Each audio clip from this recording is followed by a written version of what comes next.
This is one good thing about every Treyarch Zombies map, excluding Vanguard Zombies. Nocturne Totem. This map achieves bare bones perfection, leaving you at this constant state of fear because there's only a handful of areas that you can go to. The Root.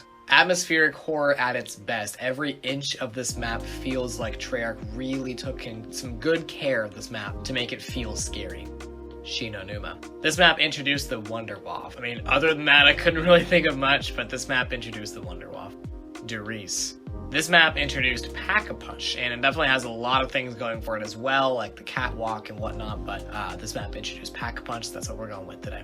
Keynoter Totem. This map had the Thunder Gun, and it's easily everyone's first Zombies map they've ever played, potentially, but this map introduced the Thunder Gun, and it is just a staple of Call of Duty Zombies today. 5. This map had bonfire sales. Being able to get Pack-a-Punch for only 1,000 points was a steal if you were able to pull it off. Ascension. This map introduced Stamina Up, which is also a staple in my catalog for every single Zombies map ever played after Ascension, so definitely have to give points for that. Call of the Dead. It is a challenging but fun high round. I know a lot of it comes down to hardware capabilities and the game crashing, but it also is just very challenging based on the tools you have at your disposal. Shangri-La. This one's gonna have to be the baby gun. Being able to shoot a whole horde of zombies, watching them shrink down, and booting them off into oblivion, there is no feeling of ecstasy quite like that. Moon. I'm not a big fan of Moon, but I will give it up to this map. This map did have the wave gun, and the wave gun is so fun to use, and it feels just like the Thunder Gun, but a little bit tweaked, a little bit more advanced. Transit. This map is not fun on solo, but this map is a chaotic version of fun with friends. It is so fun, so chaotic, so many things happening at once, and it's so fun to have a couple of friends along the way with it. Die Rise. This is controversial. I like Die Rise, but for this video, because it's controversial, I will give Die Rise's best quality is the Sliquifier. The Sliquifier, in my opinion, is one of the best wonder weapons ever made. Mob of the Dead. This one has to be the story and the characters, right? This one has to be the playable characters, Mob of the Dead, the story, the escape onto the Golden Gate Bridge. I mean, it's the entire Easter egg was wrapped around the story of this map, and the story of this map is so good. Buried. There's a lot of good things good about Buried, but we owe a lot of those good things to our main man, Leroy. Leroy allowed us to do so many things on Buried that I wish he could just plop him on every single map.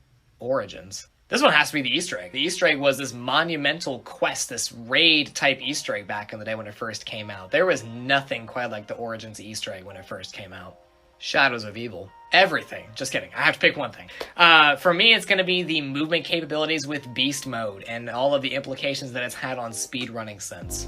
Dreisendrache. For me, it's the bow quests. It took everything that we built with the staffs and it made the quests to get the bows slightly simplified, but also better and tied in some lore implications, especially stuff with the Wolf Bow and the Wolf King and the original building of Dreisendrache. All of the lore implications and the quests behind the bows are so fun and enriching. Zetsubo no Shima. For me, I gotta give it to the KT4. I'm not the biggest fan of Zetsubo no Shima, but the KT4 feels like the Sliquifier, so for me, that kind of gets my heart a little bit. Garad Krovi. There are literal dragons in this map. Hello? Like, do you think I'm gonna pick something else? It's the dragons. It is the dragons. Revelations.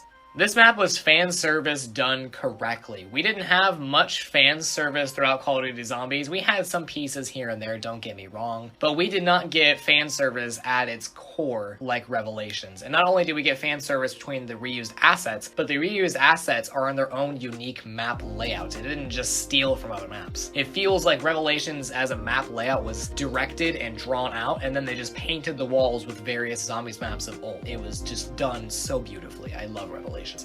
Voyage of Despair. Not a big fan of Voyage, but I will give it up to the boss fight as it is one of the best boss fights in Zombies history. 9. I gotta give it to the map layout. Using the perks as map locations, especially for steps of side quests and the main Easter egg, that was genius. Blood of the Dead. A lot of people don't like Blood of the Dead. I love Blood of the Dead personally, but I will say that I am a big fan of the Dark Souls, Elden Ring, Bloodborne series, so I have to give it to the Easter egg. I think the Easter egg is the hardest Easter egg in Treyarch Zombies history, and I love the challenge. I don't know if it's beating into the masochism side of me that likes to play the Dark Souls games, but I love Blood of the Dead, especially for its challenging Easter egg. Classified. This is 5 with a little bit more, so I think that the side quests really help this map. I mean, it does feel pretty faithful to 5, but it did add a lot of side quests that are fun to do. Dead of the Night. It's a banger once you learn this map. This map is kind of intimidating on first playthrough, as you do need a Wikipedia page to play it to find most of the part locations. But once you've learned the map and you've got your vibe down with it, it's honestly a banger. It's quite honestly a banger. Ancient Evil. It has to be the atmosphere, right? I mean, you've got gods. The perk totems are already labeled after gods. You also have, like, the Pegasus strike. You got the Pegasus boss fight. You've got the hands that are just, like, the staffs and the bows, but some of them are actually kind of better. The quests to get them are fun. Like, it's gotta be the atmosphere. Alpha Omega. I also struggle to find something for this map, but I do enjoy Rushmore. I like that for people who are used to stuffing the GTA San Andreas cheat codes into the game case, this is a great map for you. You just type in a bunch of cheat codes into Rushmore and then you're good to go. You got perks being discounted left and right. There are so many things you can do with Rushmore, so I have to give it to Rushmore. Toten. The golden Pack-a-Punch for sure. Being able to get your 5 levels of Pack-a-Punch done with a single Pack-a-Punch, that has to be the best thing on Toten. D Machina. I gotta give it to our boy Ola Orlov. He did not deserve what happened to him. He thought he was doing things great for his country and for the fate of the world, and then he did terrible things. Then there was the family implications, and every time I hear his speech, I feel a piece of me getting torn away. Yeah, it's our boy Orlov. We love you, Orlov. Firebase Z. I'm not usually a big fan of Firebase Z, but I will say the Ray K is pretty banger. Definitely a fun wonder weapon to use. Mauer or Toten. I gotta give it to the boss fight, and if it's not the boss fight, it's the Cerberus. The Cerberus kicks ass. It is a better ray gun. It talks to you. It has personality. And the boss fight with Valentina is just amazing. Definitely one of the more challenging boss fights we've had in Call of Duty Zombies history. But if you're able to knock it off and you're able to perfect that thing, it is so fun. Forsaken. Not a lot going for Forsaken, but I gotta say that it is a fun map to speedrun, as you can do the entire map in like 12 minutes. But if it wasn't for Forsaken, I'd say it's for one of my favorite side quests in Zombies history. It is Pizza Time. Well, there you have it. There is one good thing about every Treyarch Zombies map, excluding Vanguard Zombies. If you want to see us do this list for non-Treyarch Zombies games, or you want to see us do the worst thing about every Zombies map, please let us know in the comment section below. Otherwise, if you want to see more Zombies content, this next video is for you. Please consider giving us a subscribe if you are new. Thank you so much for watching today's video. We will see you on the next one.